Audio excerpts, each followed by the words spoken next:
Chers adhérentes et chers adhérents, donc on va faire un nouveau programme. Je vais vous expliquer bien précisément les mouvements. Pour le squat, vous vous rappelez, les pieds sont très écartés, les pointes de pied vers l'extérieur, donc les genoux, quand ils vont fléchir, ils vont aller en direction des orteils. Ça va vous libérer le genou, vous n'avez pas mal au genou. Ne jamais le tendre complètement pour garder la contraction du quadriceps.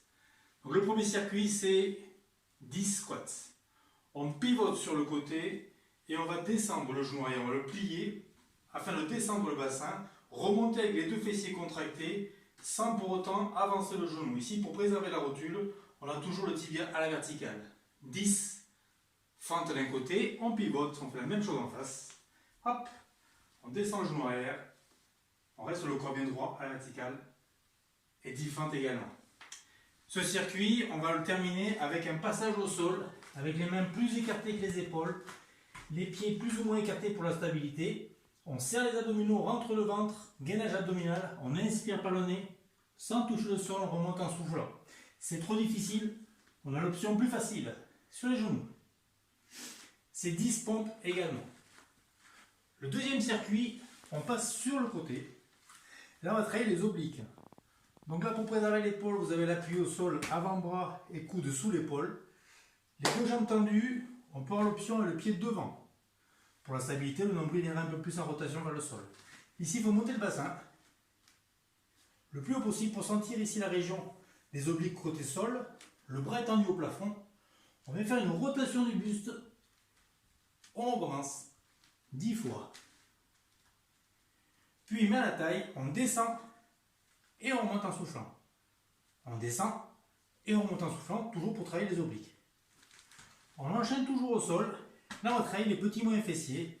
Pointe de pied vers le sol. Rotation interne pour sentir le côté ici.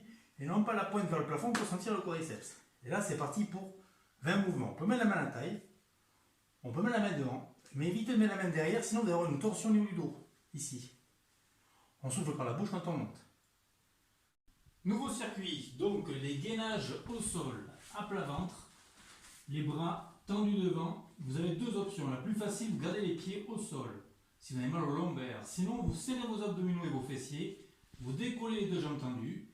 Et là, on est parti pour 10 mouvements. Ici, ça s'appelle le criquet supérieur. On vient toucher les fesses. On relève le buste en soufflant. On retend le ventre, mais on ne repose pas les bras. Sur les côtes. 10 fois. Dès que c'est fait, on pose les bras. On garde les pieds relevés. On touche les pieds. On écarte. On serre, on écarte 10 fois également, ça s'appelle le criquet inférieur. Et on enchaîne aussitôt par les abdominaux, ça va vous soulager le dos. Les genoux sont relevés, les mains derrière la tête, pour ne pas tirer les cervicales, vous gardez le menton vers le plafond, les coudes écartés, le buste est relevé. Et ici on va chercher avec le coude, le genou opposé, et on alterne 1, 2, 20 fois. Voilà. Si la vidéo vous a plu, abonnez-vous, likez, suivez-moi sur Facebook.